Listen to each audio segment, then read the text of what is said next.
로마서 14장 13절부터 18절까지의 말씀입니다. 그런즉 우리가 다시는 서로 비판하지 말고 도리어 부딪힐 것이나 거칠 것을 형제 앞에 두지 아니하도록 주의하라. 내가 주 예수 안에서 알고 확신하노니 무엇이든지 스스로 속된 것이 없으되 다만 속되게 여기는 그 사람에게는 속되니라. 만일 음식으로 말미암아 내 형제가 근심하게 되면 이는 내가 사랑으로 행하지 아니함이라. 그리스도께서 대신하여 죽으신 형제를 내 음식으로 망하게 하지 말라. 그러므로 너희는 선한 것이 비방받지 않게 하라. 하나님의 나라는 먹는 것과 마시는 것이 아니요 오직 성령 안에 있는 의와 평강과 희락이라. 이로써 그리스도를 섬기는 자는 하나님을 기쁘시게 하며 사람에게도 칭찬을 받느니라. 아멘. 형제에게 사랑으로 행하는 삶이라는 주제로 새벽의 묵상의 말씀 전하겠습니다. 로마 교회는 우상 제물에 관련된 고기를 먹는 문제를 가지고 신앙 안에서 서로 판단하는 문제가 있었습니다. 당시 로마 사회에 통용되는 대부분의 고기들은 신전에서 제사를 드린 이후에 유통이 되는 체계를 가지고 있었습니다. 14장 2절에 교회의 모습을 잘 이야기하고 있는데요. 세 번역으로 읽어드리겠습니다. 어떤 사람은 모든 것을 다 먹을 수 있다고 생각하지만 믿음이 약한 사람은 채소만 먹습니다. 주님 앞에 정결하게 하는 행위가 우상 제물을 멀리하는 것이라는 믿음을 가졌기에 초신자들에게는 믿음이 있다는 사람들이 우상의 제물인 고기를 먹는 모습이 이해가 가지 않았던 것입니다. 반대로 예수 그리스도 안에서의 자유의 의미를 믿고 깨달은 사람들은 음식이 자신을 더럽히는 것이 아니라는 믿음을 가졌던 것이죠. 때문에 바울은 신앙 안에 있는 형제들이 서로 주의할 것에 대해 이야기합니다. 13절입니다. 그런즉 우리가 다시는 서로 비판하지 말고 도리어 부딪힐 것이나 거칠 것을 형제 앞에 두지 아니하도록 주의하라.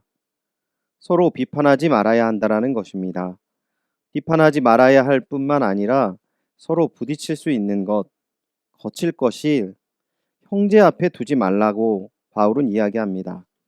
즉 믿음이 강한 사람들이 믿음이 약한 사람들에게 대해 무감각해지면 그들을 업신여기게 된다라는 것이죠. 저들은 믿음이 없네라고 판단을 하는 것이죠.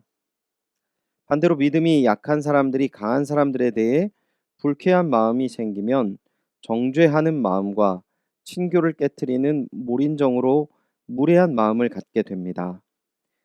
믿음이 강하다고 생각하는 사람들에 대해 잘못되었다 비난을 하거나 그들의 모습에 실족해 믿음이 흔들릴 수 있다라는 것이죠. 어떻게 이 문제를 해결할 수 있습니까? 14절 15절 본문을 세 번역본으로 제가 읽어드리겠습니다. 내가 주 예수 안에서 알고 또 확신하는 것이 이것입니다. 무엇이든지 그 자체로 부정한 것이 없고 다만 부정하다고 여기는 그 사람에게는 부정한 것입니다. 그대가 음식 문제로 형제자매의 마음을 상하게 하면 그것은 이미 사랑을 따라 살지 않는 것입니다.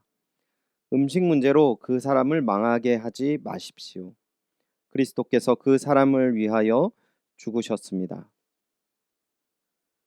우리가 믿음 안에 가장 큰 전제는 우리가 그리스도의 공로로 구원을 받았고 자유를 누린다라는 것입니다. 그것이 무엇보다 너무나도 큰 것이죠.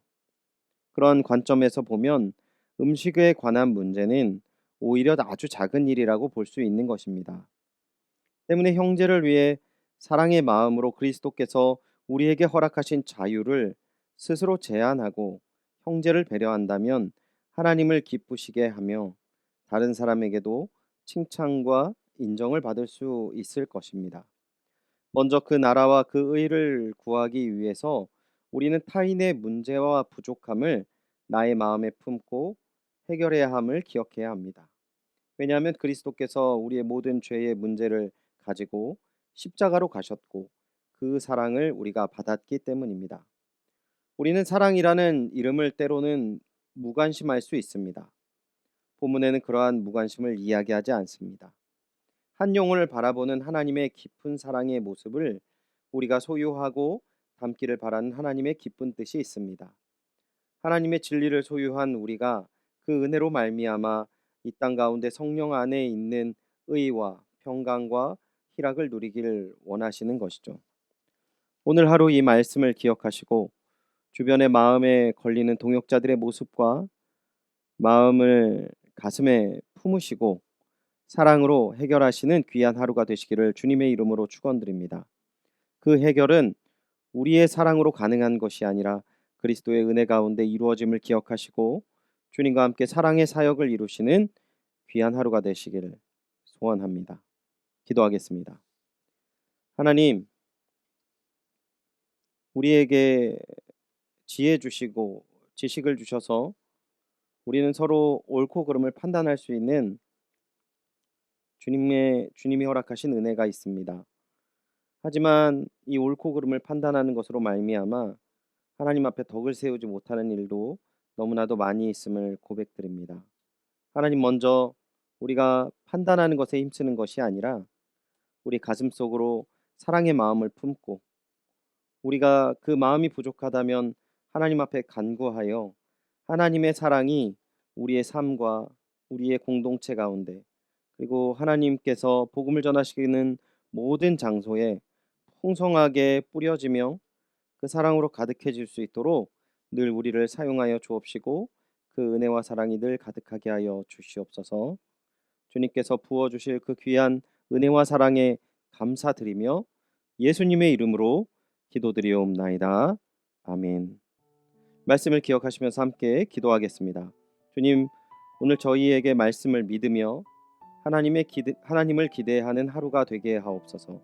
오직 믿음으로 저희의 삶이 온전한 예배가 되는 삶, 그리고 그리스도가 머리 되며 우리의 사랑하는 모든 동역자들이 한 몸처럼 서로 사랑 안에서 하나 되는 하나님의 영광된 교회의 모습을 세상에 증거하게 하여 주시옵소서. 성도님들의 삶의 현장을 위해 함께 기도하시길 바랍니다. 코로나 방역 단계 격상으로 생계의 위협과 어려움을 겪고 있는 성도님들의 사업장과 직장을 하나님의 사랑과 자비로 지켜 주셔서 은혜와 사랑을 베풀어 주시옵소서. 정부 및 지자체, 방역단체 간 긴밀한 협조를 통해 삶의 모든 현장들이 코로나 이전의 일상으로 돌아갈 수 있도록 인도하여 주소서. 교회에 와서 예배를 드리고 성도의 교제를 나누는 것이 전부였던 성도님들의 상실감을 위로하시고 견딜 수 있는 힘과 용기를 더하여 주소서.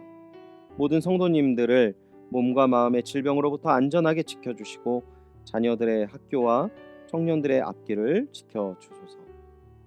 담임 목사님을 위해서 우리가 함께 기도하실 때 담임 목사님의 영과 육의 강건함을 위해 기도해 주시고 성령 충만하셔서 힘있게 교회를 이끄실 수 있도록 힘과 능력을 더하여 주옵소서. 기도해 주시기 바랍니다. 또한 함께 동역하시는 우리 장로님들을 위해 기도하실 때 당회를 이끄시는 장로님들에게 코로나로 인하여서 어려운 이 시기 교회를 잘 이끄실 수 있도록 가정과 모든 사회생활 가운데 은혜를 더하여 주시옵소서. 장로님들 함께 기도해 주시기 바랍니다. 오늘 선교사님을 위해 기도하실 때는 이웅재, 임미경 선교사님의 사역과 가정을 위해 기도해 주시기 바랍니다. 성경교회 사람들이 우상 숭배를 버리고 진정한 주님의 제자가 되게 하여 주옵소서. 코로나 상황이지만 글로리아 신학교에 내년 신입생을 보내주소서. 현지인 목회자들을 잘 선정하여 지원하고 많은 교회들을 개척하게 하소서. 내년부터 제2, 제3의 성경교회를 다른 지역에도 개척하게 하소서. 우리 환우를 위해 기도하실 때 김은옥 집사님을 위해 기도해 주시기 바랍니다. 유방암과 뼈암 치료를 위해서 매달 겸사를 받으시고 치료를 받는 모든 과정을 순적하게 감당할 수 있도록 은혜를 베풀어 주옵소서. 김은옥 집사님을 위해 기도해 주시기 바랍니다. 수험생을 위해서 또한 기억하고 기도해 주시기 바랍니다. 코로나라는 어려운 상황 가운데 대학 입시를 준비하는 모든 학생들에게 하나님의 지혜와 영육 간의 강건함을 주옵소서. 우리 기도해 주시기 바랍니다. 우리 수험생 고태영, 고한벌, 권순호, 김민재, 김인준, 김태훈, 박종원, 유재인, 이문영, 이윤석, 이재윤, 전인구, 조은수, 최서영, 최연희, 함동혁입니다. 다 같이 기도하겠습니다.